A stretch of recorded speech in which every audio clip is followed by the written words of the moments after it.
I'm just gonna edit it, so that's fine. You started? Yeah. Alright, cool. What's going on, guys? I'm here with Steve, co-owner of S&T Philosophies, LLC. What's up? Behind the camera, you got other co-owner, Thomas Hampton. Didn't even see it.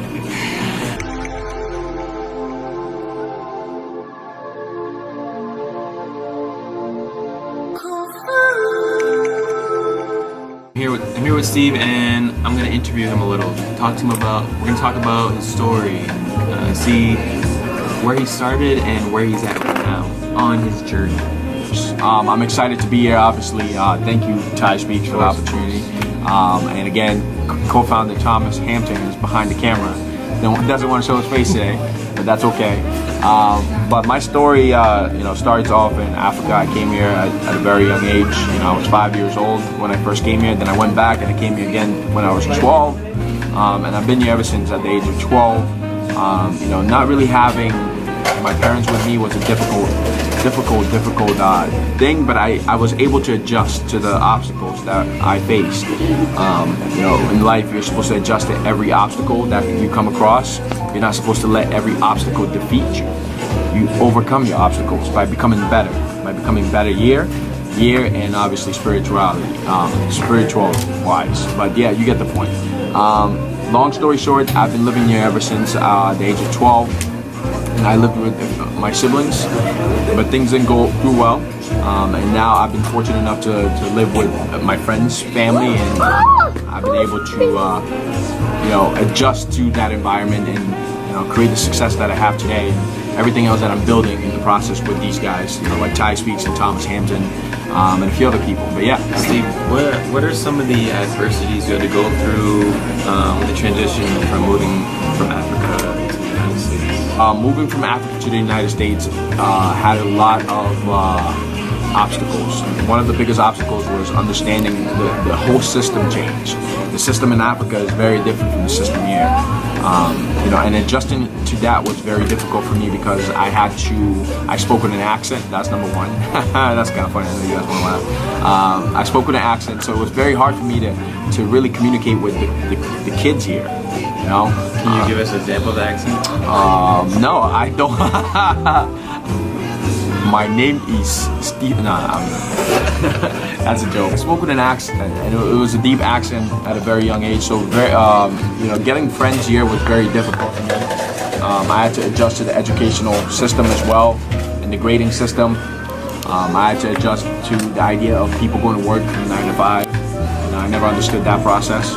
Then I had to adjust to school periods in which it went from this time to that time, and really the lunchtime in between. We never got lunchtime like that in Africa. We got break time where we would go play soccer and stuff. But we never got lunchtime per se.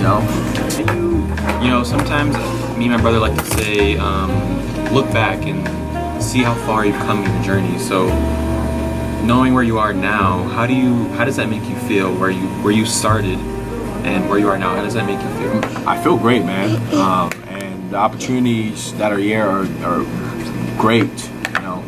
It's mind-blowing to me when someone moves from a certain area to this area, or when I see people who grew up in this setting, in this environment, that are failing.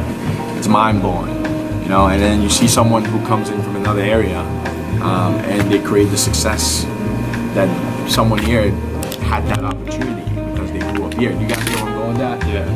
Would you consider some Americans entitled? I would say a lot of Americans are entitled, not just Americans, but a lot of people are entitled.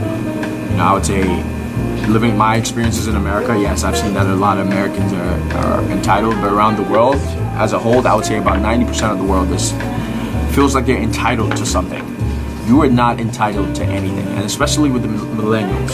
They feel as though we're entitled to the next success, or we're entitled to getting welfare checks, and whatever it is that you feel like you're entitled to. You're not entitled to anything. If you want something, you've got to go out and either create that thing that you want, or work your butt off to get what you want. So being a co-owner and co-founder of S&T, and where you guys are now, where do you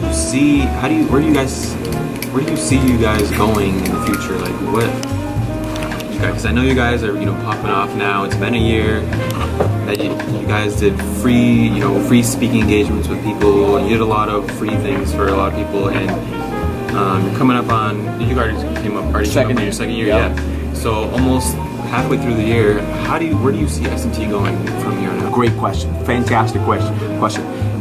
See, a lot of millennials, when they start businesses, right, they expect to see income right away. Not everyone understands the idea of jab, jab, jab, then hook, right? When you start a business as a millennial and you're young, I'm 24, my partner Thomas, he's about 21, 22, and you're 19, sorry. But you understand the value of jab, jab, jab, which is give, then you ask, right? And that's when you receive the income. So when you first start your business, I've met entrepreneurs who think, okay, you can start their business and make millions the first year, second year. No, entrepreneurs, people who want to be successful and want to be entrepreneurs, but they don't want to put in the work. So you have these individuals who hop on the entrepreneurship grind for a few years, or not even a few years, for a few days, and when they don't see that first check, that first million, they freak out. Part of being in business, and the beauty about myself and Thomas, when we first started S&T, we had the same vision. We knew that the groundwork and the foundation requires us to put in a ton of work to really build that strong foundation and to build the brand in the community. Which is why the first year we did everything free, and we gave everyone free stuff and free seminars and free things. Until today, we still kind of do free things, but we don't do it as much. I want you guys to keep that in mind, because you can give, but if you keep giving and never ask, you will never build a business. At the end of the day, we're a business. We're an LLC, meaning we're in it to make money. Given the first year and the first year and a half, going into the second year, and we still give. So that motto is going to stay forever, but we're going to give accordingly, if that makes sense. So the first year of us giving really allowed us to build our brand, build the name S&T Philosophies LLC. People knew what that brand was. People knew what the handshake was. There's so much meaning to that handshake. Okay, it means support, it means help, it means there for each other. You can put your own meaning to that handshake, which is why we fit the hands. And now pushing into our second year, we're working with organizations like Build.